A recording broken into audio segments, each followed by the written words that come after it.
Good morning, millennials, and welcome back to The Toast. Happy Thursday. Hey, Jax.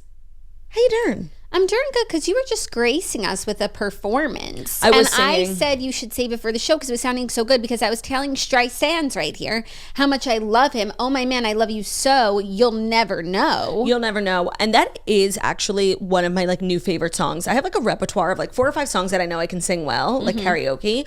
And that one has recently made its way into the top 5. My Man from the screen version of Funny Girl, unfortunately not the stage version. And it's such a good song. I actually sing it to Harry quite a bit because he's my man. I love him so. He'll never know. All my life is just a spare, but I don't care. When he takes me in his arms, the world is bright. All right. That's literally how I feel about Harry. That's beautiful. Oh my God. And the brethren, of course. Of course. Me and Harry had such a day yesterday. It's such a pleasure to be in the same house as him. It's you really don't mind getting up in the morning. Yeah. Because there's a big face waiting for you. No, it's getting out of bed is tough, brushing your teeth, walking down the hall. But the minute you get in there, all is right. By the way, which is something I would never do in my own house, I am up in Harry's room before I brush my teeth and before I check my phone. Yeah. Before I check my phone, sometimes I have to pee.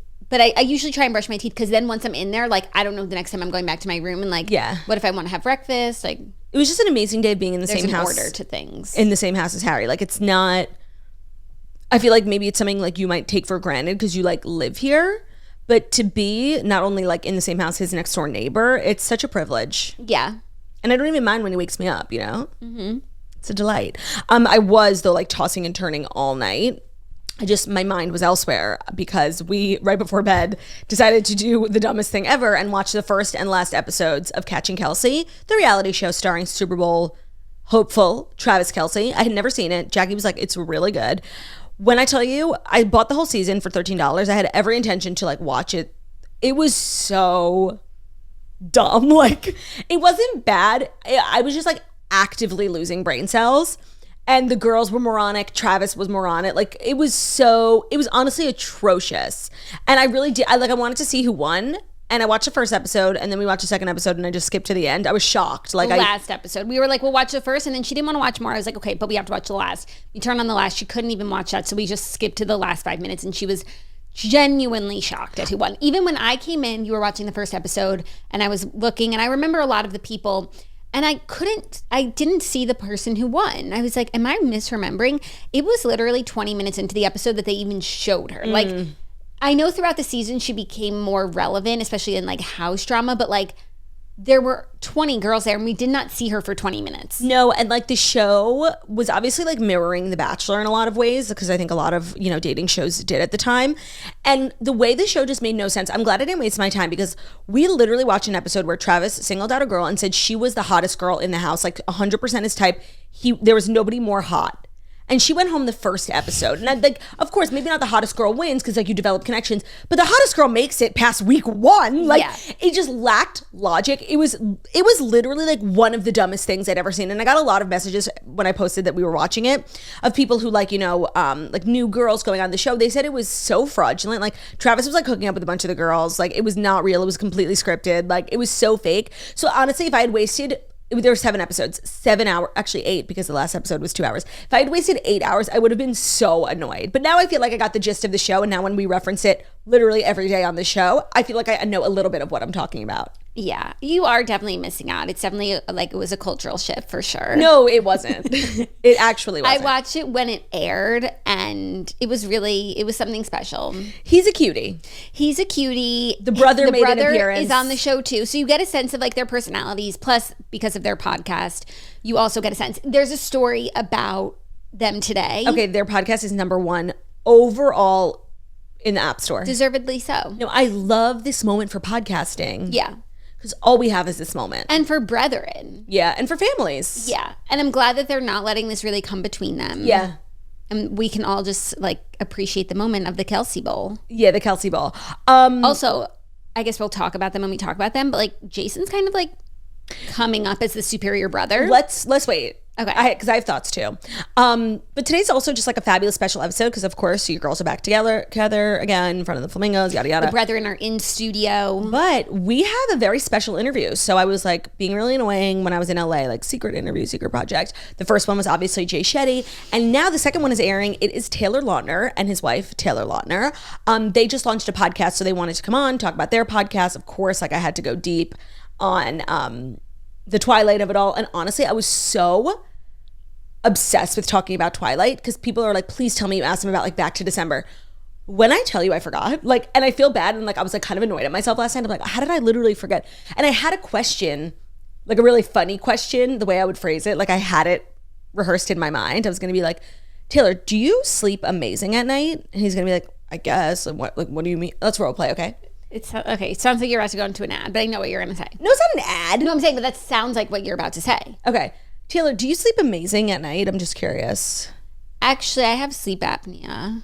Oh, I just figured you would, sleep so restfully, unlike the other men in Hollywood who are just quaking every night, wondering what songs from the vault are going to come out, and knowing if there's one about you, it's probably so nice. And I totally forgot to talk about Taylor. Like, I'm so dumb, but I feel really good about the interview because I focus a lot on Twilight. And like, that's for me, like that actually was a cultural, global, seismic shift. Of course. So we talked about that. We talked about like his journey with mental health, his like come up into fame, Shark Boy and Lava Girl. I forget, like he was in so many iconic things, like Cheaper by the Dozen.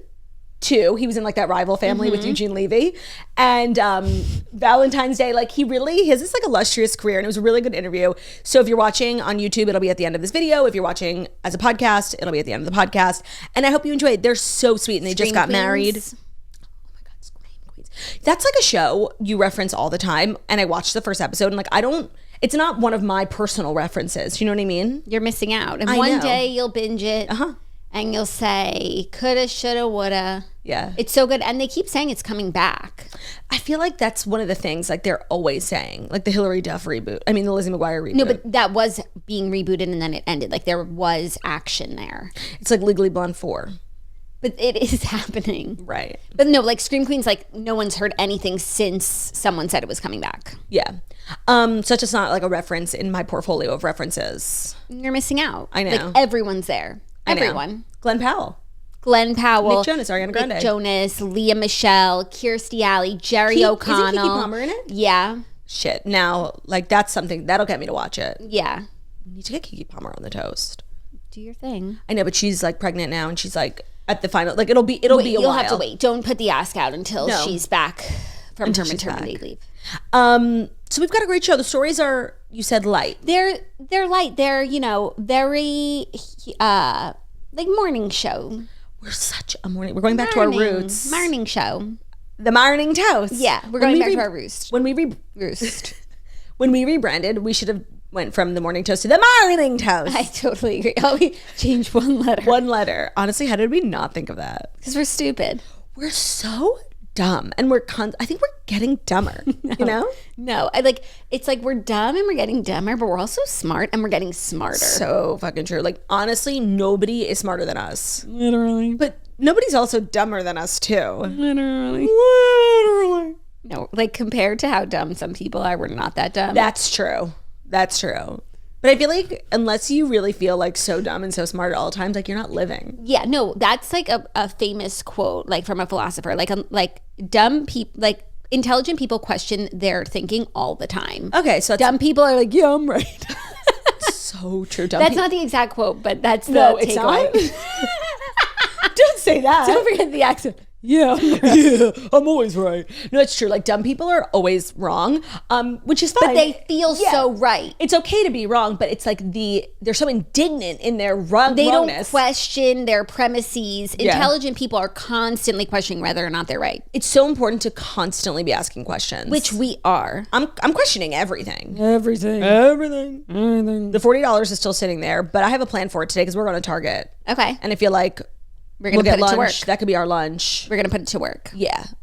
100%. Can't wait. I'm ready for lunch. Even though it's so early. I had my breakfast earlier than usual this morning, and so now I'm ready for lunch. There's really not a day that goes by where I don't wake up and I'm not immediately thinking about lunch. Yeah. Because I don't really eat breakfast. I've started eating like a nice, like balanced breakfast of just like some yogurt, granola, and fruit, Which is really tasty, not very filling. No, and I've been watching Ginny and George. I'm about to finish the first season, and they have like a breakfast every morning, like with like a set table. Works. And like whatever it is, like eggs, but it's like there's a set table, like a pitcher of juice, and it really looks so nice. You know what? Maybe this weekend we'll do one Big breakfast morning because my friends are coming. Yeah. It's gonna be like a really poppin' weekend, so we'll make like eggs, maybe some French toast, pancakes. We'll have to get all the ingredients when we go to the store Target. today. Yeah.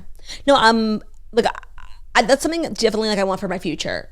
I feel like, you know, when your kids start going to school, like you have to have like a breakfast in the morning, so that's when you start implementing like But still, it's like an Eggo. Still, but it's something. Yeah, but it's not, you know, fresh made eggs and I would prefer biscuits. an Eggo over a fresh made egg. No, eggs are so good. If In you this can get economy, them. If you can it's get such them. a privilege. And you saw that egg fire? What? Like a farm, an egg farm went up in flames mysteriously, 100,000 chickens. Oh my God, that's terrible. Mysteriously? Accidentally. Makes you think. No such thing as an accident. No. You know what I'm saying? Well, cool. Should we dive in? I think so. Strice said he's ready, even though he's been a traitor. Ready for what? Ready for the Fast 5 stories that he needs to know before he wakes up and has his morning kibble. Today's episode is brought to you by Clinique. Clinique's multivitamin of makeup, because Clinique Even Better Clinical Serum Foundation is a once-a-day foundation. It's formulated with 3 serum technologies that visibly reduce dark spots, brighten and hydrate skin once a day, every day for even better looking skin. I just got a refill because I've used mine up completely.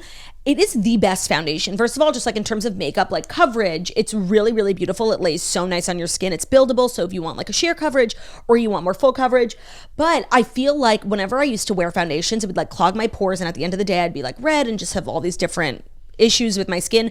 But because the Clinique foundation is made with skincare, it has 3 serums built into it, I like have a visible difference in my skin when I take my makeup off. It's not like my makeup has been through battle all day and my skin has been through battle all day and now I'm finally taking it off. It's like actively working to just mellow my skin out.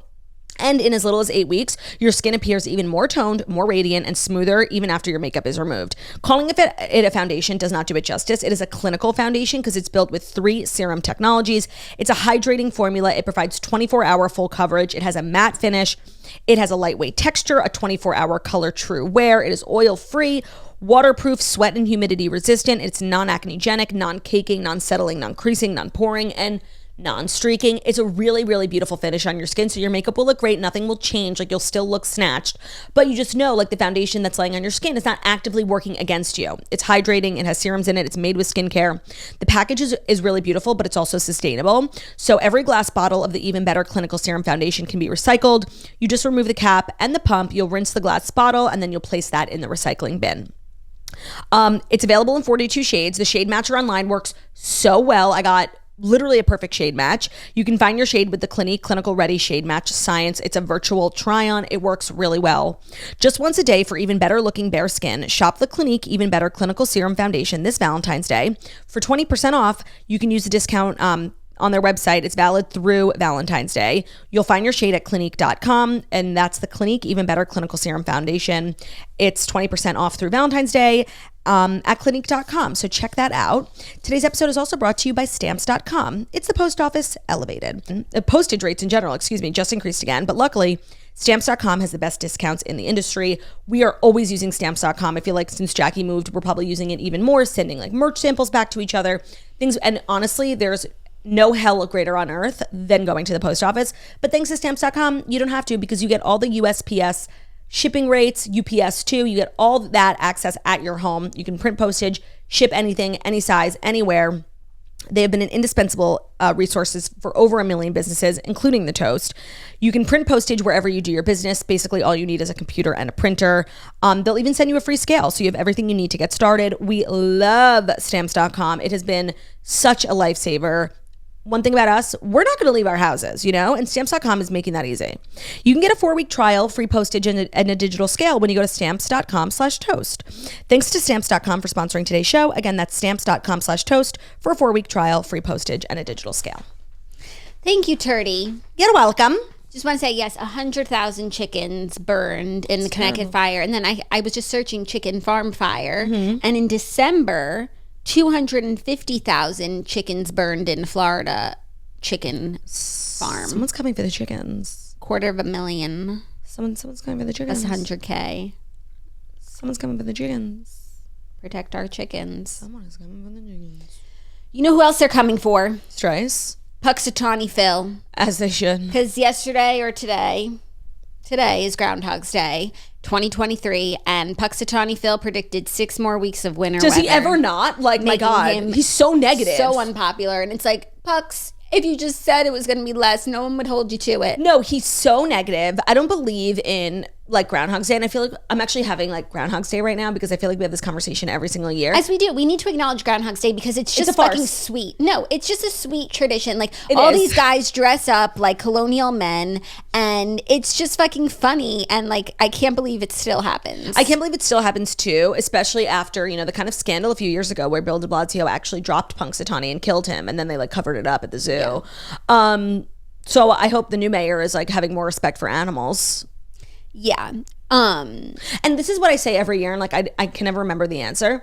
Is Groundhog's Day like an East Coast thing? Is it a global thing? Is it a nationwide thing? Like who abides by, or is it, you know what I mean? I think it's the nation. I can't imagine other countries caring about Punxsutawney. Yeah. But I feel like as a nation, this is national news, People Magazine, everybody's talking about what he saw, what he didn't see. And I know I ask this question again every year, but like, so it says 6 more weeks of winter, but like on the calendar, when does winter end?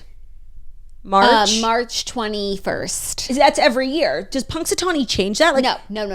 Okay, so what's the point? He's of winter weather. Oh, of winter weather. Okay. Yeah. So but like, I just feel like if in 6 weeks it was still cold and he had said, you know, it was going to be warmer soon, like we wouldn't be mad. Instead, like today we'd be happy. Right. And then in 6 weeks we'd be like, oh, it's cold. No, it's just interesting how there's really like no accountability for Punxsutawney. And I think we live in like accountability culture. But I feel like that's because of the accountability culture. That's why he always says it's going to be winter weather, because he doesn't want to get it wrong and piss people off. Like I feel like I might die before he actually doesn't see his shadow, you know, or does see his shadow. It's confusing. Had he not seen his shadow, in early spring would have been predicted. So he saw. Let me tell you how that makes no sense. That makes no sense because you see your shadow in the sun. When there's sun. So I found flaw with the whole concept.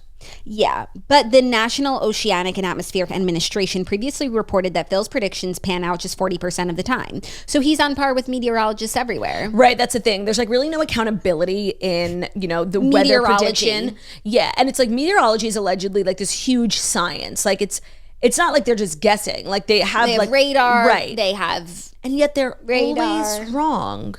I just find that and interesting. There's no accountability for the human. So for me, if I'm going to be holding weather people accountable, I'm going to start at the human scientist level.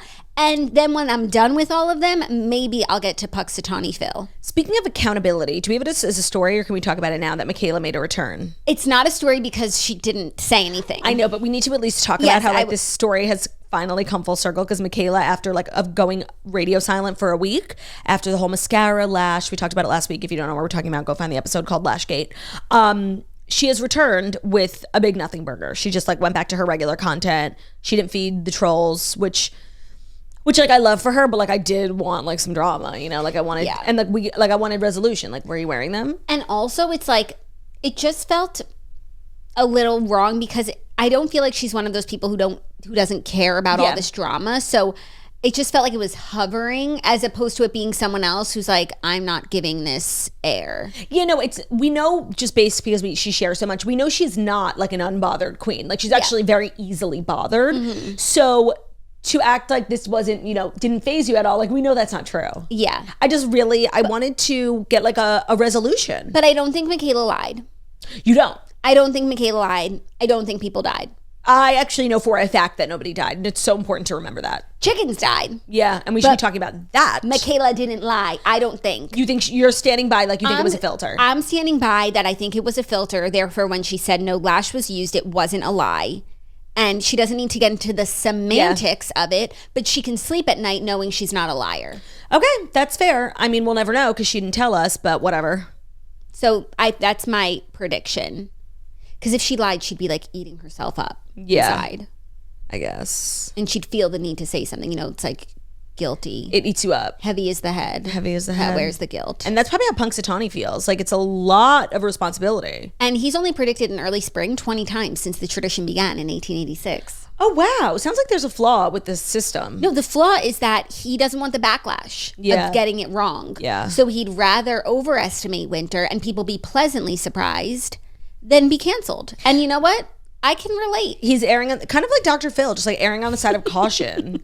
Dr. Punxsutawney Phil. Dr. Punxsutawney Phil. Episode title. They're in cahoots. I love talking about Groundhog's Day. It's like one of my favorite days of the year. Yeah. And I'm like, now I'm being transported to like this we probably had the exact same conversation last year. But that's the point of Groundhog's Day, the movie. The same thing happens. Over and over again. I've actually never seen that film. Have you? I've seen most of it. I know the concept. I don't know how they break from the cycle of waking up on the same day every day. Right. Something crazy has to happen. Yeah, but I get the concept. Is they wake up every morning and it keeps being the same day, February 2nd, Groundhog's Day. And it's just so interesting how like that movie and the concept of the movie has become just like a colloquial term. Yeah, it's like deja vu. It's Groundhog's Day.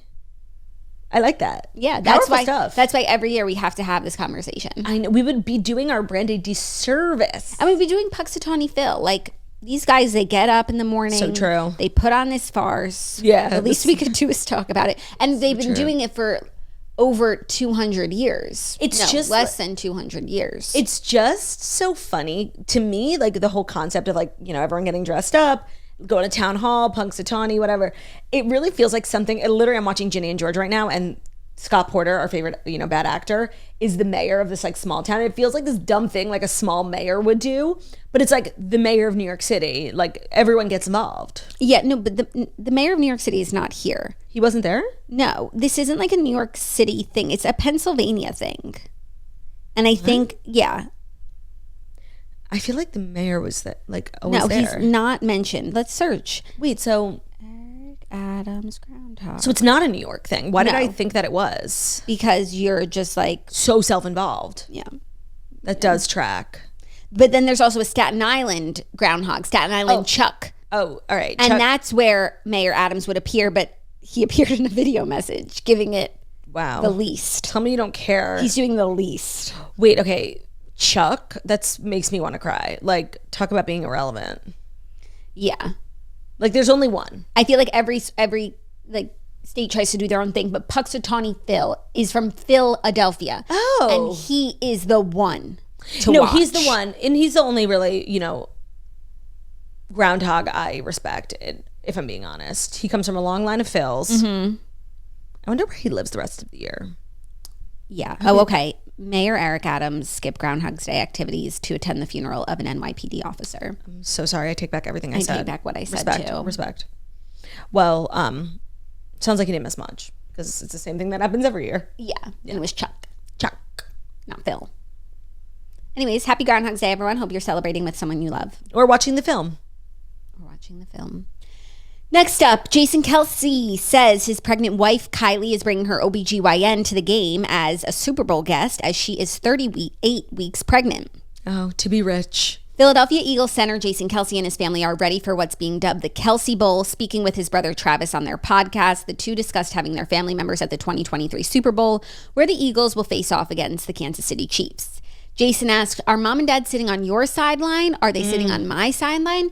Travis said, we do have to figure that out because we each get a certain amount of tickets, and I feel like you're going to have more of a family-oriented thing. Who said that? Travis. Right, because Jason has like kids and stuff. Yeah, but then Jason said, I'm also bringing Kylie's parents. I'm bringing the girls. Like, he might not have enough tickets for everyone. Yeah. He said Kylie's bringing her OB because she's going to be 38 weeks pregnant at the game. And then Travis was quaking, saying, dude, that could be a super Kelce Bowl if she has a baby in the stadium. No, not in the stadium. It's officially scripted. Travis said, we're in the Matrix. There's no fucking way. I'm obsessed with these two. More so, now we can dive into this conversation. More so Jason than Travis. I feel like Travis gets all the hype because he's like the younger, cuter, like single, and I think he's like, sorry, he's not cuter, they're both really cute, but he's like the more like bachelor type, and he's like a little bit more in the spotlight, and especially like his position on the team. So I feel like we're all like Travis, when he happens to have a brother Jason, but then you like get to know them and it's like Jason's the star. Jason's the star.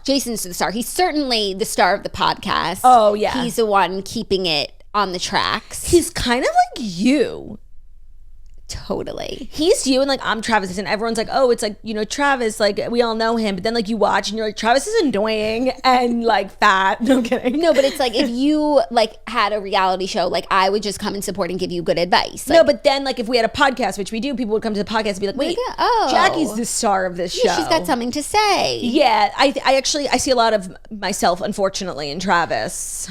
Yeah, but I love that for us. Travis is such a lovable dear. He is, but like I'm personally like I'm obsessed with Jason. Like I love that his wife is still coming no matter what with the OB. Hopefully, How is she gonna fly? That's what I was thinking, but I don't know if you can't fly as a pregnant woman after 7 months because it's not good for the baby, or because you could potentially go into labor. It's because of the pressure. Cabin pressure could cause like labor. Maybe she'll take like an RV over the course of a week, you know? She'd have to start now. It's a long drive from Philadelphia. It's not like it's in New York. It's in Arizona. Maybe if I listen to the whole episode, I'll get the deets on how she's getting there. Yeah, I'm curious about that too. Maybe they just fly really low. Yeah. Yeah, but she's bringing the OB. She could give birth on the plane, but that's not ideal. No, not even close. But like, I love that for her. Yeah, I hope she gives birth on Super Bowl night after when the game is done. So it's actually, I think people are always surprised to learn, like when you're, you know, even like the wife of a player, it's like really hard to get tickets for you and your family. I think you get like literally 4. That's why I really feel like a brand needs to enter here and sponsor a box, like for the Kelce family. Yeah, bring in, you know, some of the systems might need it if she did go into labor. Right. And like just kind of have like a Kelce cam. Yeah. Streaming on Twitter or like Periscope, you know? A brand really needs to get involved and like buy a box for the entire Kelce family and just like make them, you know, dance for us. Yeah, I totally agree. They're missing an opportunity. For sure. I'm sure someone's working on it. And if they're not, like, please, like, if you're listening and you like work at a brand, like, don't be dumb. It should be like Heinz, like an iconic Bud Light, like an iconic Super Bowl Doritos. Yeah. Doritos cam. Kelce cam brought to you by Doritos. Everyone is talking about this. Yeah. And like for a brand to not get involved, I wonder if there's like, they could sponsor the family. Yeah, I wonder if there's like regulations. Like you can't sponsor a player, but the family. Yeah, and also like it's the Kelce Bowl. This has never happened before. Rules go out the window. It's unprecedented. Rules go out the window. It's unprecedented. But we are starting to see some like Super Bowl content. Yeah, so that's our next story. We got I'm obsessed. A Super Bowl commercial from Bud Light featuring Miles Teller and Kelly Teller. They are giving a sneak peek at their home life in the new Super Bowl ad for Bud Light, where they are on hold with customer service. Miles cracks open the Bud Lights and they make they make the most of it. They make the most of 96 minutes on hold, dancing to hold music. Oh, excuse me, I have to sneeze. Hold on. Thank you. Bless you. I do feel like this was really good marketing because this was definitely the year of Miles Teller, but it was also like the year of Miles Teller and his wife. Yeah. Like the Taylor Swift music video, Miles Teller going so viral on TikTok, and then Kelly stepping in and being like, "Move over, bitches!" Like, yeah, just he's married. He's married. So like, you know, it really was the year of the Tellers. So this is such like smart marketing. I loved it. And the concept so of the think commercial. It's marketing? I think it's marketing. The concept of the commercial is cute and stuff, but just like the idea that somebody partnered with them, genius. Huge. Makes me want a Bud Light. Desperately. Yeah, and their dog is in the commercial too. So the brethren felt represented. It was beautiful for everyone. You love to see brethren representation. Yeah. So and important. Also like Miles Teller's dance moves have like had a moment this year, so we got more dancing from him. It just reminds me of his role in Footloose, which should not be overlooked. Jackie, when he was doing like that little footwork in the commercial, I thought the same thing. And he definitely learned that when he was on the set of Footloose and the little girls were teaching him how to dance. And it's like so funny that his role in that film is that he doesn't know how to dance when it's like he's a dancer. Known for being a dancer now. Yeah. Yeah. He's a professional dancer. The commercial really should have been set to... What's that song? No, the one where from the montage where he learns how to dance about, let's hear it for the boy. Do, do, do, do, do. Do, do, do, do, do, do. Let's hear it for the boy. Do, do, do, do, do. Let's give the boy a hand. Ooh. Let's hear it from my baby. You know you gotta understand. It's hard to hit those notes. Oh, baby, he's no Romeo, but he's my loving one-man show. Oh, oh, whoa, whoa. Let's hear it for the bros. Do, do, do, do, do. Such a good song. That's what the commercial should have been too. Yeah, I do feel like Super Bowl commercials have been falling off recently. Like it used to be that's what you watch for. Maybe that's what I watch for. And now like I'm just so into the football. It's like I'll use the commercial break to use the restroom. Yeah. We've kind of like evolved. We have evolved. No, but I do feel like they've been really shitty. Cringe, Stupid. And this, trying so hard. and it doesn't need to be like that. You don't need to like, try and solve the world's no, just sell your chips. And no, it's just like be funny or creative. I think like now the goal for brands is like either to have the most celebrities per capita, like just in your commercial, or you need to make us cry. And it's like, why? Yeah. Just be funny and like sell your product. They just have like so many boxes they're trying to check. It's just like make the chips look tasty. No, and like do it in a funny way. It doesn't have to be funny. It could just be like smart, tasty, whatever. And if you want to have a celebrity, sure, but it's like literally every frame, it's like, wait, it's the TikToker. Oh, now it's the pro athlete. Like, enough. Yeah. And you know what? I feel like so many brands, when they invest in lay people, Jake from State Farm. Flow. So true. Iconic. Allstate. I mean, that guy is literally America's sweetheart. The Gecko. I mean, he's not even a person. These are iconic things as opposed to just like another celebrity who's going to sell himself for something else next year. You know what's a great commercial that like, it's been around for a while now and it has different versions, and I first thought it was annoying, but now I think it's funny. I think it's State Farm or Progressive. Progressive helps you stop you from becoming your parents. And they've like the dads going into Lowe's, Yeah. It's cute. I like that one. Yeah. There's a lot of good stuff out there. Invest in lay people. We've got a lot to offer. Are we lay people? Invest in us. Well, we're like standing on the border between lay people and Z-list. We're semi-lay. We're a sleigh. We're slay people. Yeah, that's so true. Are you ready for our next story? Some legal news. Oh, yeah. Tom Girardi has been indicted for allegedly embezzling more than $15 million from clients. A grand jury has more. It's hard to nail down. So like they found 15. Okay. A grand jury has indicted Tom Girardi for allegedly embezzling more than $15 million from his clients, the Department of Justice announced Wednesday. The disgraced attorney was charged with 5 counts of wire fraud, according to a copy of the indictment obtained by Page 6. Girardi and Christopher Kazua Kamen, the former controller and chief financial officer of the law firm Girardi Keese, are accused of lying to their clients in order to misappropriate settlement funds. The attorney and his former CFO allegedly used the client's winnings to fund payroll, other client settlement funds that had previously been misappropriated, and personal expenses. Yikes. I mean, this does feel like a moot point because we know Tom is not... He wasn't charged yet. What have we been talking about? No, and right, I feel like Erica was charged. But Tom is also not fit to stand trial. So like, I don't think any of this, perhaps the other person, but not Tom. Yeah. He's like in a living facility. He has dementia. He's like literally 90 pounds. Yeah. People like that, no matter... He's in a conservatorship. Right. Like I think no matter their crimes, unless I feel like the only people, which I love, who they let, stand trial are like underground Nazis. Like those fuckers still stand trial no matter how frail they are. But I feel like, especially for a financial crime, it's terrible. Yeah. But I don't think this has any legs. Or that justice will be really served. For Tom, maybe the other guy. And who is Keese? Where is Keese? Right. Was he involved or did he really like not know? And Girardi like took the whole thing down? If we're going to say Erica knew, then Keese fucking knew. Such a good point. Keese with his name on the door doesn't know where payroll's coming from. Although I do, now really believe Erica did not know. Yeah. What, you don't? No. I hadn't thought about my position in a while, but I believe that is a very distinct possibility as well. Yeah.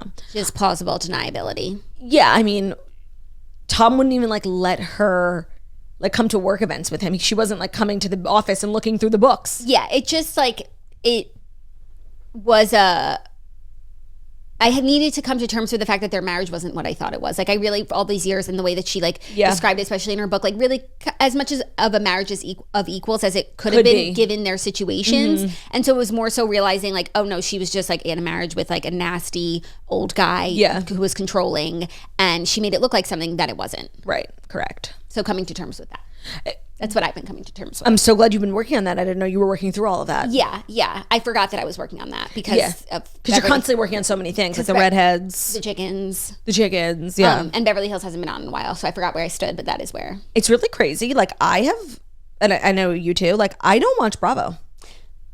I will watch Beverly Hills. I turned on Real Housewives of Miami the other day because I'm into it when I watch it, but I was watching too slowly, like too many pauses, and they are still in Key West and they're about to see a shaman, and there's just no way I'm getting through that. Yeah. I don't really consider Real Housewives of Miami Bravo because it's on Peacock. And like at one point, like maybe I will finish the season, but like my life no longer revolves around Salt Lake City, Potomac, Beverly Hills, New York. I think and it depends what I see when it comes back, but I might still watch Beverly Hills, but I'm done with everything else. Yeah. Even though there's like stuff going on in Potomac, because I like follow Housewives Twitter that like actually seems interesting in the sense that, you know, Robin Dixon, who's tortured us over the last few years with her storyline being just like me and Juan getting married, me and Juan affair, me and Juan this, me and Juan that. Apparently she got married like off camera and like surprised everyone. It's like, oh, we had to sit through the tortures. We don't even get to see the wedding. And then she made a Patreon episode talking about an affair that Juan had. And it's like, that all seems like interesting stuff for the reality show that you're on, you know? If only we had gotten, it's like, that's like actually rude. Like taking advantage of people's time like that. So people are really mad at Robin. Yeah. Yeah, I don't really know if I could get interested in Robin. No, but I that's like the extent of my knowledge. I have no idea what's going on. I've been seeing like people are freaking about it, but I'm out. I'm out off the hamster wheel. And it feels, yes, that's exactly what it is, a hamster wheel.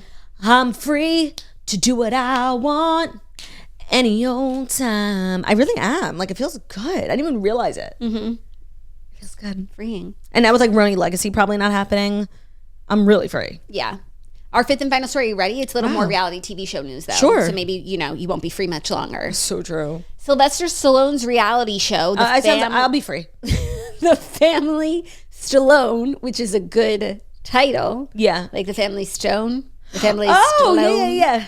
Will premiere this spring on Paramount Plus. Oh, this gave me like E vibes.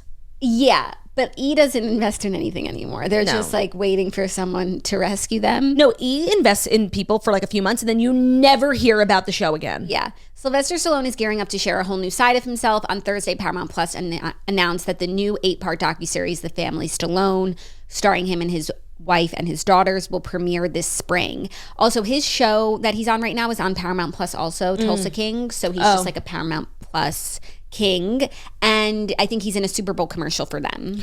Cute. I mean, I think this family is like ripe for reality TV. I don't know if we're like still in the era of family reality TV shows. Like, I don't know. I kind of feel like even with their Kardashians, like I didn't even finish the second season. Like, I do feel like format wise, this might be a little dated, but I do think this family is perfect for it. It's worth a shot for sure.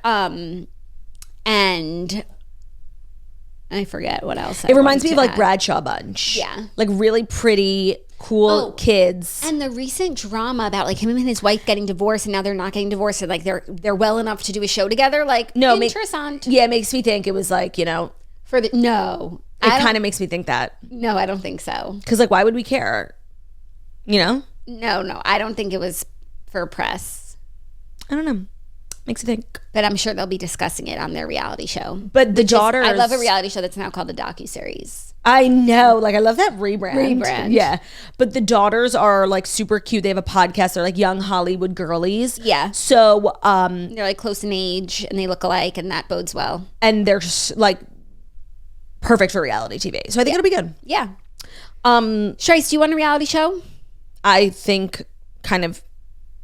if I could speak for him freely, I think he thinks, you know, the format is like a little dated and he would like to do something a little bit more, you know, new media, new age, something that kind of nobody else has done before, like a podcast. Do you want a podcast? If Bryce had a podcast, what would he say? Oh, he would talk about his passions. Because he's passionate about a couple things that have just they completely to overtake his life. He's passionate about scratchies and the healing power of scratchies. And I know that's what he would want to share with everyone. Yeah, and just maybe like he would travel to different countries and show people the power of scratchies. And how to scratch best. Yeah. Because he's like, some people, he's like, no offense, like, I love my father, but his nails are not too short, cut out for scratchies. Like, don't bother. Yeah. Or maybe we could build like a scratchy attachment. Right. Maybe like Joy Mangano wants to get involved. That's such a Joy Mangano product. Literally. I've been thinking about Joy Mangano so much. You said her name yesterday. Recently because of this book we read for the Redheads, The Magnificent Lives of Marjorie Post. She was kind of like an inventress and just has like all of these things that she's credited for that we use in everyday life, mostly food things, and that's so Joy. So Joy, what is Joy up to? What was the last Joy product? I'm sure she put one out yesterday. Let's look it up. No, Joy did invent like the slimline hanger, right? Like the velvet. Yeah, no, it's like everything in your house, like Joy. What was like the product from the film? It was That a mop. That like mop you wring out. That wrung itself. It was like a self-wringing mop, which she obviously didn't predict sweepers coming in. No. Because that just... But I still think like she made bank on the OG product. Oh, yeah. Yeah, let's see. She has the Miracle Mop, huggable hangers, forever fragrant, home odor neutralizers, a close-it-all luggage system, performance platforms, a shoe, Comfort and Joy textiles, Shades readers, a line of reading glasses. So now she's just like a QVC queen, like making lines of everything. But her first like and kind of hallmark invention was the mop. Self-wringing mop. Yes. Yeah, that movie's so good. It is so good. Did Jennifer Lawrence win the Oscar for that? Like she was incredible. I don't think she did. I don't think she did either. That's like definitely some of her best work. She won for Silver Linings, which was great too, but I think Joy was better. Yeah. Joy's so good. I didn't love Silver Linings, but you know that. I know you didn't. I liked it a lot. I just thought it was so random. It was like a movie about question mark, but it was... Eagles. Oh my God, you're right. Yeah. It was actually like, I think underlying like a story about a man with a severe gambling problem, but like they never got into that. They gambled? The dad is a bookie. Oh, I thought Bradley Cooper. No, sorry. I don't think the dad's the bookie. The dad has a bookie. And like he literally is like every Sunday betting. And it's like, we're all focusing on like Bradley Cooper's problems. And he definitely has problems. The dance question mark. Yeah, no, the movie's like definitely like a hodgepodge of stuff. Yeah. Like if you ask me like, Claudia, actually, I would love to see what the one-liner about Silver Linings Playbook is. Like, I'll tell you. What is the description? Because it's quite literally a movie about nothing. Silver Linings Playbook on Google. After losing his job and wife and spending time in a mental institution, Pat Solitano winds up living with his parents. He wants to rebuild his life and reunite with his wife, but his parents would be happy if he just shared their obsession with the Philadelphia Eagles. Things get complicated when Pat meets Tiffany, who offers to help him reconnect with his wife if he will do something very important for her in exchange.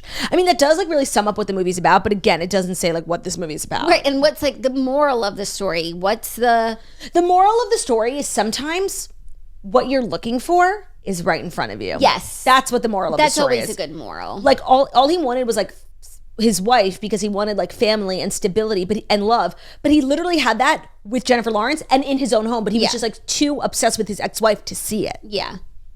That's what the movie's about.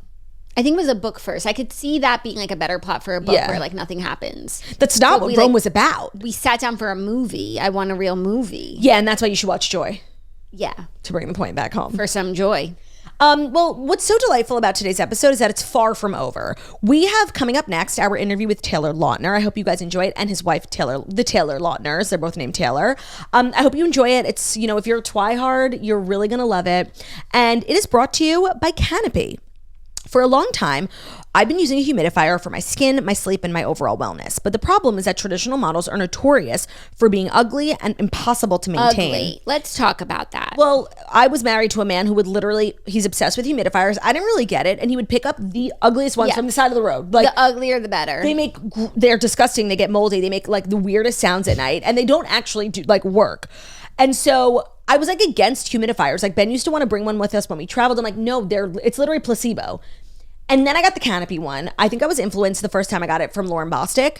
And I understood like the hype around, and I didn't even realize like my whole life I've been waking up with like the driest nose, like this like sore throat because like there was no moisture in my esophageal area.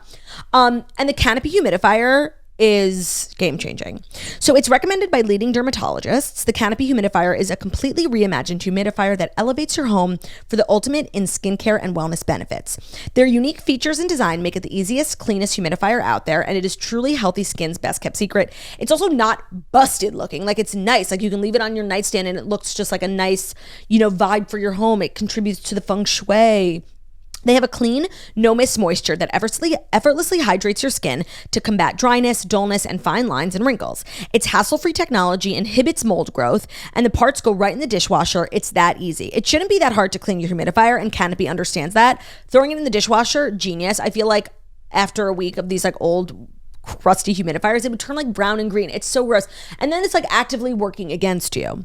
So if you want to get a canopy, which we highly recommend, go to getcanopy.co to save $25 on your canopy humidifier purchase today with Canopy's filter subscription.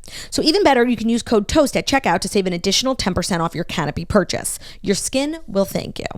So that was today's episode. We hope you enjoyed it, but it's not over yet. Stay tuned for our interview with Taylor Lautner from Twilight and his wife, Taylor Lautner. She is a nurse. She's adorable, and you guys will really enjoy the interview. So thanks for listening to the show today. We'll see you tomorrow for Friday, but enjoy the interview, girlies.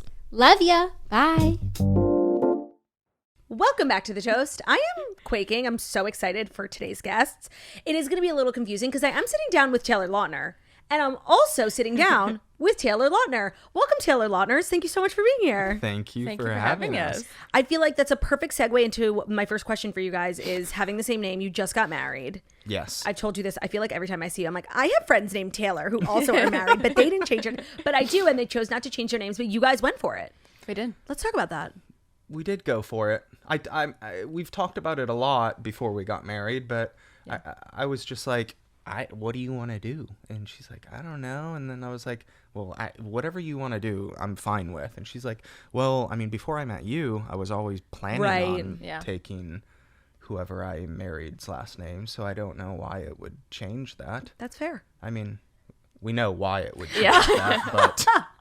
And so when you did the hard launch on Instagram, I was shook because I was like, how are we going to do this? The username Taylor Lautner already is taken. Yes. So you went with Tay Lautner. And I think for the purpose of this interview, just to keep things cut and clear, I will be calling you Tay. Tay and Taylor. Tay and Taylor. Yeah. We also do boy Tay, girl Tay, if that. Oh, that's cute. We started with like Tay and Taylor because we thought that would like simplify things. And honestly, all of our friends just started calling us boy Tay and girl Tay. That actually is super helpful. But you guys don't have nicknames. Like my other friends, Taylor and Taylor, who I told you about, one of them goes by Teddy. Teddy. Yeah, which is helpful. Okay. No, well, before we were married, I went by Taydome, and that was always. But now that we are one, that's. I do also like consider you Taydome. Yeah. Like just because Instagram is like my life. Yeah. I'm gonna call you Taydome. I don't know if that'll ever change. Yeah. Do you miss your last name? I think parts of it. Yeah, maybe. I miss Taydome. I miss your last name. Yeah. It's a great last name. Yeah, but I mean. I feel like it doesn't feel that weird saying my new name because it's his name. Because it already exists. Because I've been saying that name. Yeah. So it doesn't I've been really. saying that name for 5 years. Yeah. And now it's just weird referring to it as yourself. I know. It is. And it's also like the legacy of Taylor Lautner. Like you're taking on a big name. I am. And I know you're like a Twilight girly, which is like really why we connected. And we also connected because we were both on the right side of history being Team Edward. Yeah. And I wanted to ask you, Taylor, like how that feels. Like even your wife, the person who's supposed to love you most in this world, was Team Edward. Yeah. See, I'm fine with it because, one, I feel like I've converted her. You know what? I think you did, yes. Yeah. But if I'm being honest, so I hadn't seen the movies. And, like, this is a scoop right now. I've never said this. Scoop. And I feel like I'm going to get, like, a little bit of hate. Okay. I'll always have Jacob's back. 100%. But I haven't seen the movies, or I hadn't, in like almost 10 years. And it was like a year ago, and we were in a hotel. It was actually, I was getting off of work, and I was coming home from the hospital, and he was in the hotel room watching Twilight by himself. The fact that you would like have that experience without me is actually hurtful, but continue. I'll invite you over next time. Please. It was one of like the like they replay it all the time. Literally 5 of them in a row. Yeah. And I was so bored at this hotel. Clearly. She's at work. I'm like, what am I gonna do? And I was scrolling through, and like New Moon was on, and I was like, yeah, why not? I hadn't seen it in like 10 years. Oh my God. And I watched like New Moon, Eclipse, and maybe like the first half of the first Breaking Dawn, like back to back, just in bed by myself. Iconic. And as I was watching it, I was like, I kind of get it. Jacob's a little annoying. A little problematic. Like, I love Jacob and his heart, but he's a little annoying. Okay, you know what? Like we stan growth and evolution, and that's huge of you to say. Yeah. Thank you. I appreciate that. No, thank you. My heart is beating out of my chest right now. And you know what? I can't even like put into words like the impact Twilight actually had on me. Like I always tell everyone I'm like a twihard, and I mean it in like a serious way. Like I think those were some of the best movies ever made. And like when I tell you, it like brought me and my family together. Me and my sisters loved it. Like it really was it still is, like, it is everything. It was so good. And I'm curious if, like, the discourse, like, nationally being like Team Edward, Team Jacob, like, affected you at all, because, like, it's that, like, toxic masculinity thing, like putting two people against each other. I'm sure you guys actually were friends at the time. Like, did that get to you at all? I feel like I'd be lying if I said no. Right. I don't, and I was so young. Like, I was 16 when Twilight came out, 17 for New Moon and Eclipse. I finished the franchise by the time I was 19. That's so crazy. So, yeah, I was so young. And, yeah, I do feel like it was very strange, traveling the world and being in different cities and having, like, thousands of screaming fans either take your side or the other guy's side. Right. And, like, we're a team. Yeah. Like, we're both just trying to make the best, movies. But it was a little bizarre, the, like, competitiveness. And there wasn't a competitiveness between me and Rob. But having that constant reminder definitely... It's toxic. Yeah, I think it definitely had an impact. And I know you guys are really into mental health and, like, vocal about it. And I'm curious because I feel like a lot of that comes from you, girl Tay. Were you as in tune with your mental health before you met your wife? Absolutely not. Really? No. I feel like she like took it out of me. Oh, that's so nice. Like I think I was dealing with stuff that I couldn't even put my finger on. Yeah. Like, I didn't even know why.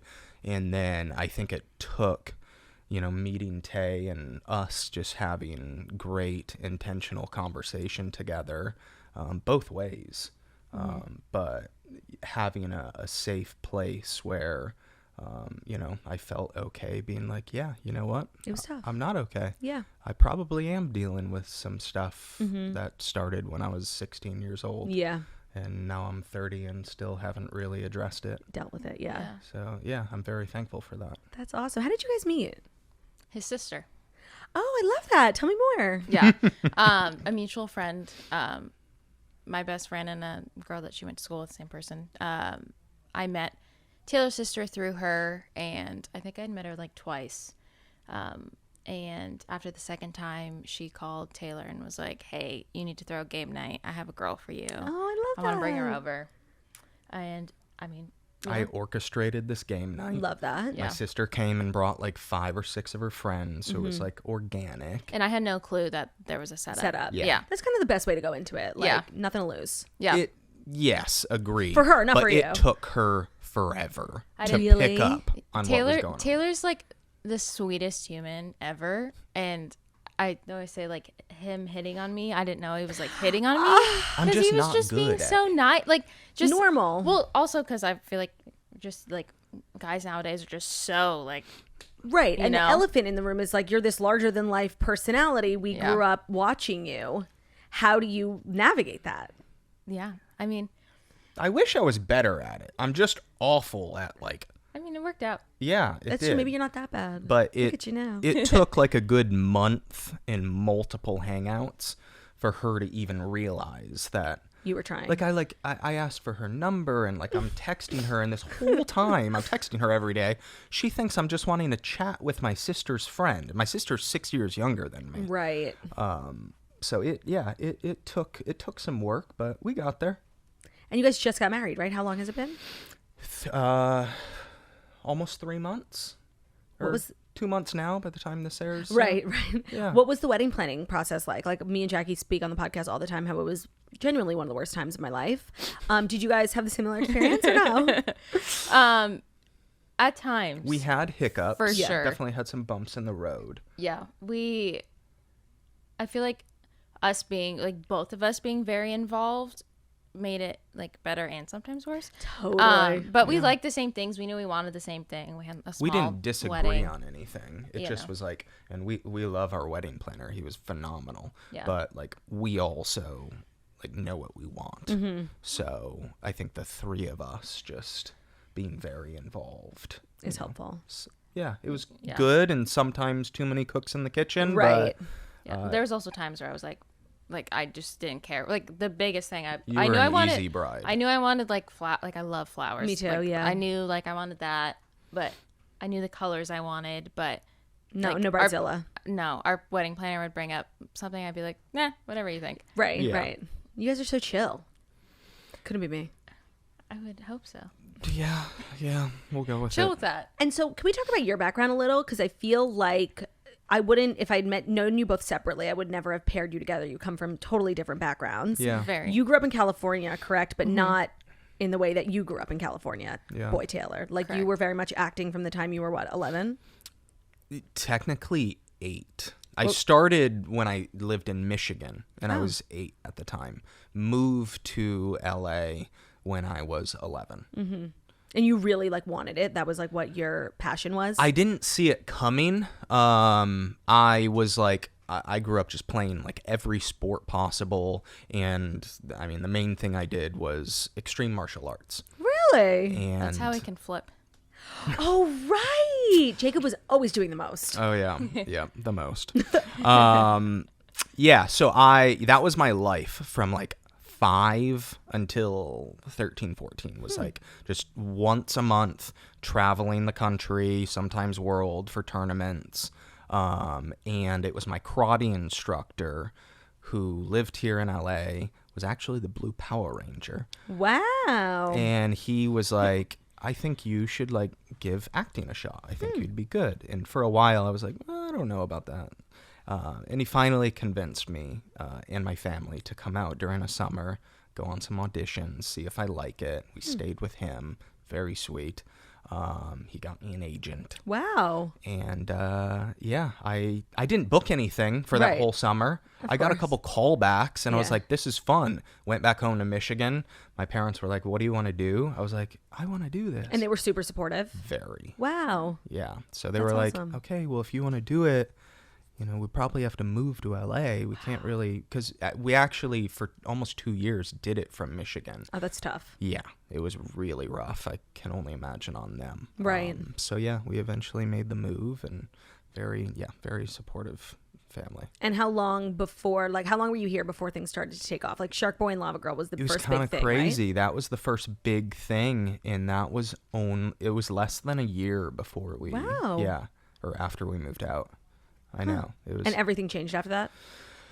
Kind of, you know, it kind of came in waves for me. Like I did Shark Boy, and then right after that, I did Cheaper by the Dozen 2. I think I was like 14 when I did that. Such a good movie. Very good movie. Literally, like, nobody talks about how those two movies are some of the best movies ever made. I could watch that movie, and star-studded. My God, Steve Martin, Hilary Duff. I know. Pepper Parabo. Eugene Levy, like Eugene Levy, yes. I know. It's So yeah.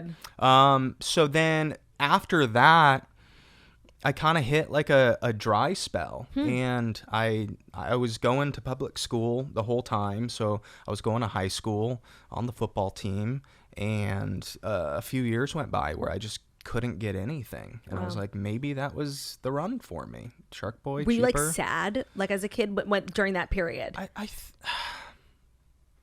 I think a bit. I think a little bit of like, oh, I thought things were like going up. Like, Right. I was 12 years old playing a superhero. Right, and you got like a break, and you think after that Yeah. it's all easy. And now I'm getting like crumbled papers thrown at me in the back of the head Right. during geometry. Oh, yeah. So I think it was a little defeating. Yeah, and then the Twilight audition came up. The best day of my life, for sure. And then tell me about your background. So you grew up totally different part of California. Actually, ironically, literally the same city. We moved out to like my hometown. Oh, man, that's so kismet. I love that. Yeah, very random. Hour and a half outside of LA. But you didn't know each other. No, we didn't. Yeah, No. but then she got to know, or not like personally, but she knew of my sister. They're Oh. only 1 year apart. We went to like rival high schools. Right, So Facebook. like, you know who the other is. I Yeah. like say hi to her, but Yeah. we weren't friends. Yeah. But yeah. And that's kind of how that started. Yeah. But grew up very normal. Regular girl. Middle class family, just chilling. I danced my whole life. Oh, look at so you. That was that. But yeah, I never like experienced the industry aside from like the creepy guys that come up to you at the mall that say you should That get they're an gonna agent get you or a a model model. or whatever that was.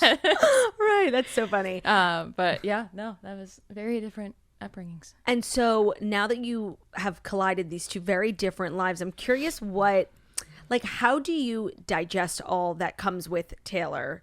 You know Taylor, your husband, the guy who walks the dogs, like does hopefully the chores. But there's this whole other life that he has on the other side. And I'm curious, I don't know, how does that become normal? That's a good question. I feel like Diane Sawyer.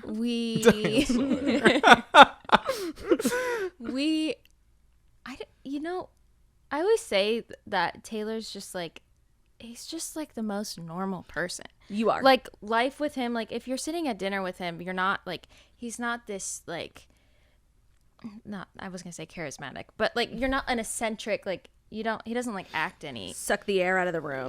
He's just he's my little golden retriever, what I call him. He's just he's the nicest human. He's so normal. You can stick him in anywhere and he fits in great. But I mean, it was definitely an adjustment. I think one of our first dates, we were getting back in the car and paparazzi was shooting us, and he puts the sun visor down, and I was like, "What are you doing?" Right, you have a protocol. Yeah, he knows. He was like, "This is what you do," or even on our mini moon, we're out in the water, and he's like, "Okay, look for boats. They're gonna be taking photos." Sure enough, we're literally pointing at the boat that he's like, "This could be a boat," So. I feel like paparazzi culture is so toxic for people's mental health, especially if you have body image issues. It's awful. Oh So gosh. I cannot imagine being thrown into it within a matter of weeks. Yeah. And I'm curious what that was like. He handles it like a pro. Though. Really? It's much worse on me than her. Really? Yeah. I mean, I'd say. I think it depends. I think the worst one was after our wedding. There was a leak somehow up for our wedding, and Of our first look. So it was the first moment that I saw her right in her the dress. She sees me, very emotional moment. And that was, we were waiting to post because we were doing this whole feature with Vogue. Stunning, by the way. Thank you. Loved that.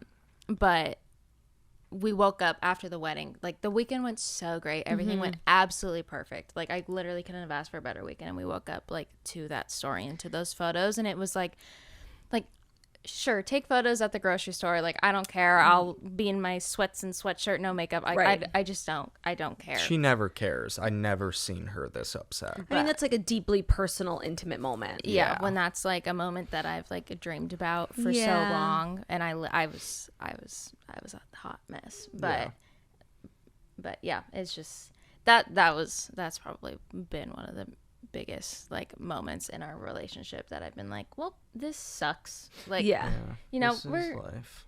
So did you give her any sort of intro? Once you guys started getting serious, did you have to have a talk about just certain things in your life that are not normal but that are normal for you, or did you just sort of let it happen, like the paparazziing?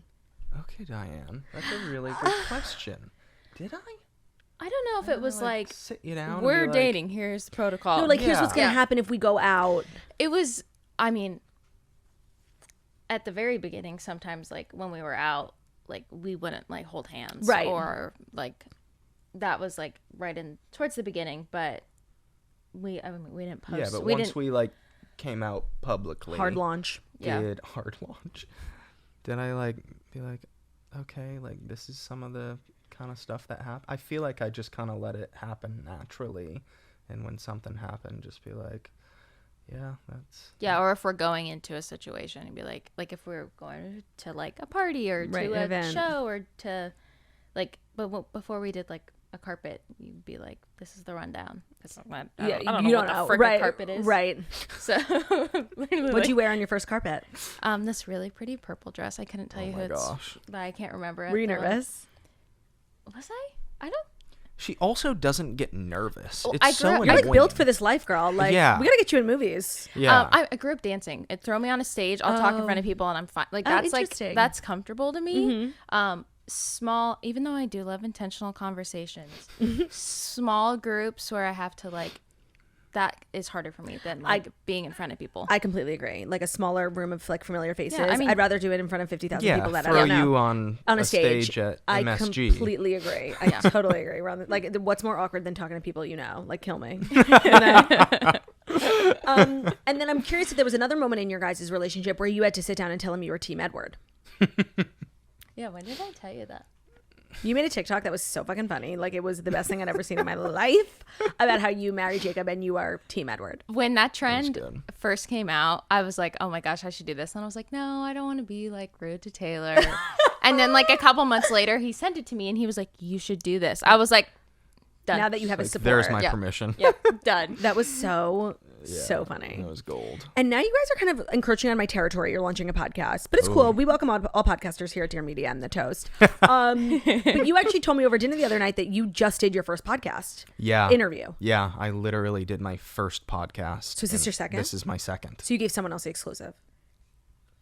Cool. No, it's good to know where your friendships are at, you know? Take the temperature of all your friends. Wow, I thought we were close. Yeah. Well, I'm super honored that you're my second. Me too. And thank you for, If I can't be for first, having I me. guess I'll be second. Yeah, second the best. So why podcast? And I love the name. So you have such an interesting background. You became a nurse right when the pandemic started. Like, amazing timing. Love that for you. Yep. And you're really passionate about mental health. Yeah. And you started a foundation. Like, walk me through the whole journey from when you started to become a nurse, which you are no longer a practicing nurse. Take me through that. Yeah. Well, mental health had always been like a part of my life, but never personally affected me. Mm-hmm. I had like family members struggle with addiction. I almost lost a cousin to heroin overdose twice. I lost a good friend after high school to he had bipolar. He took his life, and that there was a lot of things that had shaped me, but never personally. So I started working as a nurse during COVID. I'm like, oh, okay, like this is gonna be all right. And then like once we actually like started working, I was like, what is happening right now? And there was just so many. Well, I started working night shift.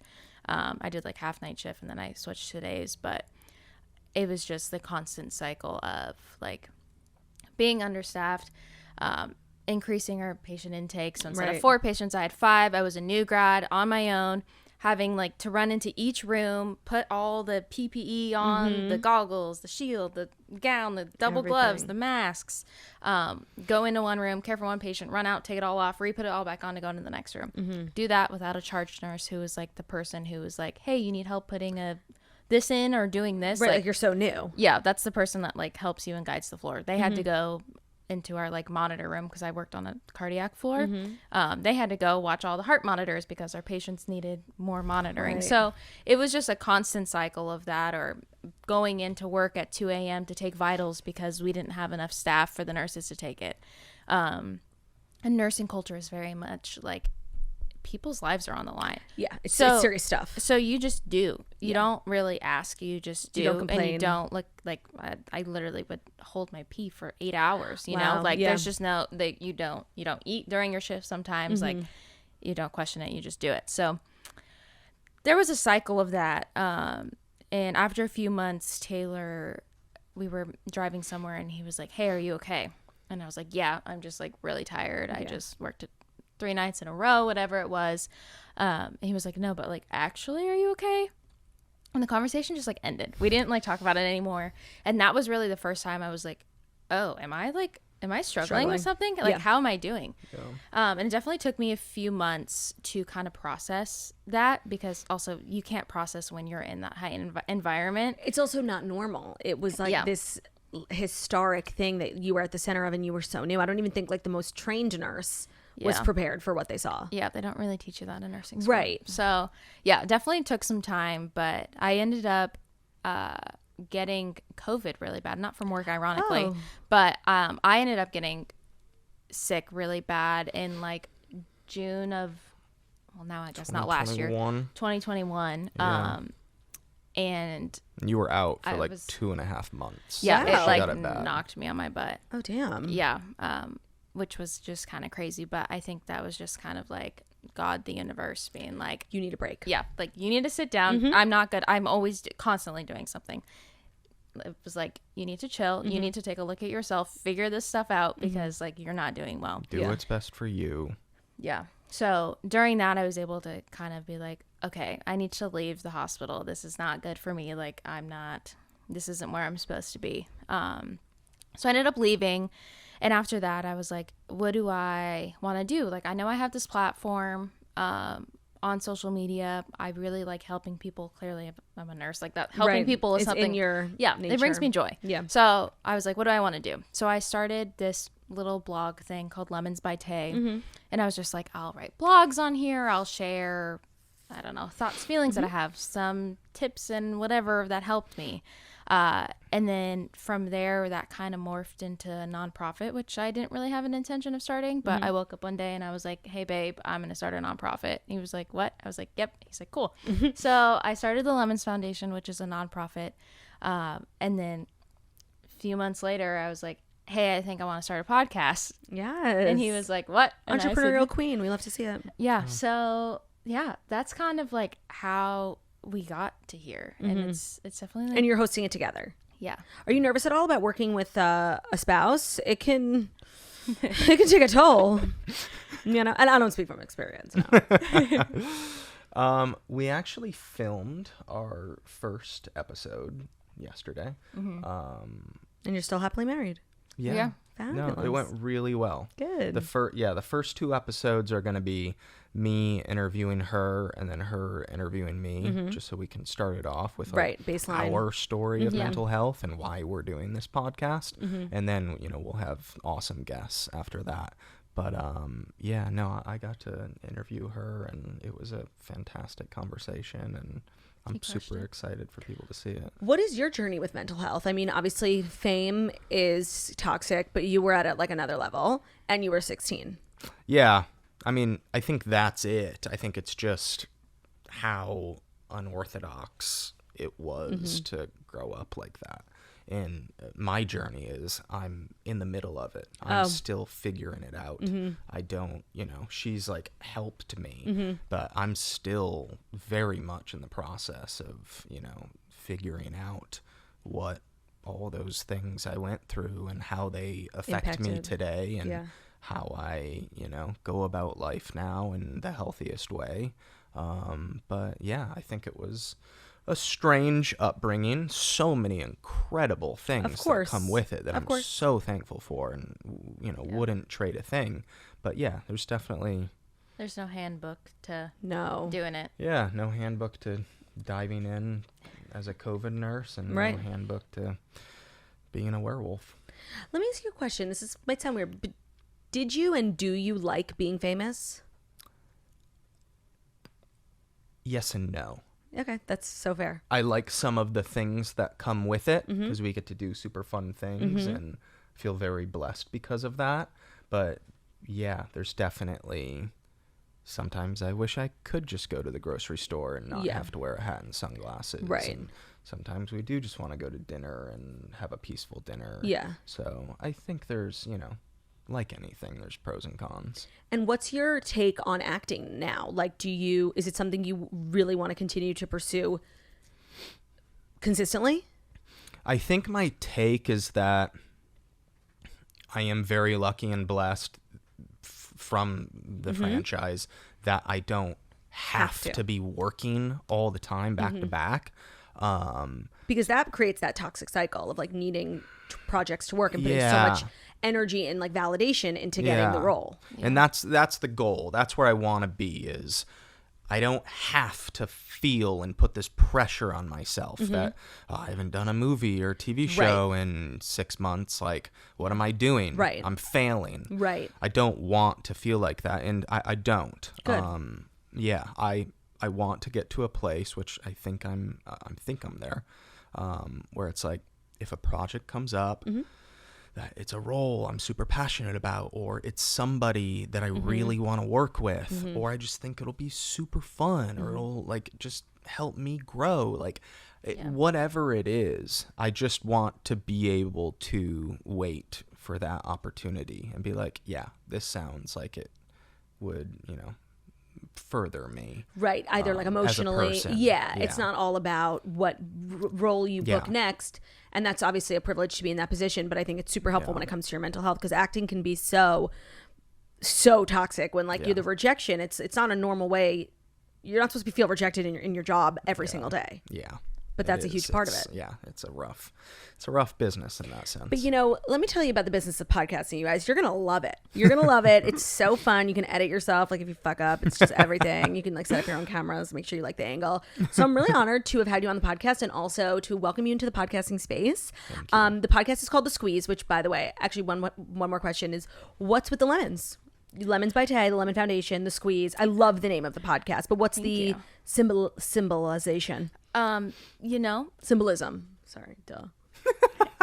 That's a good question. I literally, when I was trying to think of a name for the blog, I still have the paper in my notebook. I wrote down like 12 different names I could use, and lemons came to mind. And I was like, oh, I kind of like that, because life's been literally chucking lemons at me where I'm at right now. So I definitely think it's kind of like a fun plan. That's a good reason. I like that. Lemons. Yeah. Also, lemons are fresh and healthy and I don't know. Yellow is a happy color. 100%. I love your tagline though of what? When life gives you lemons, what do you do? That? No, I mean that's cute, but it feels as of recently or over the last couple years that we haven't been handed lemons. They've been forcefully thrown at all of us. It's like, what do you do with that? Right. Yeah, it's not like here's a lemon. It's literally just it's like that out of control feeling. It's like, take this and make it into something yummy and beautiful. Right. Yeah. Which we all can do, but it's like difficult. It's not easy. Yeah. And then with the podcast, I love when you say the lemon is the juice of your mental health. The squeeze. So the squeeze, we want to get into the juice. And just from a branding perspective, The Squeeze sounds like the name of a very, very famous talk show. It's such a good name. I agree. I wish I thought of it first. The toast will have to do. Thank you guys so much for being here. I love hanging out with you. Thank you guys for listening. I hope you enjoyed this episode. Make sure to check out The Squeeze podcast. It is now streaming everywhere you get your podcast, correct? Yes, ma'am. Correct. Thank you guys for listening. Hope you have an amazing day. Take care of your mental health and do a face mask and then go take a tequila shot. Love you. Bye.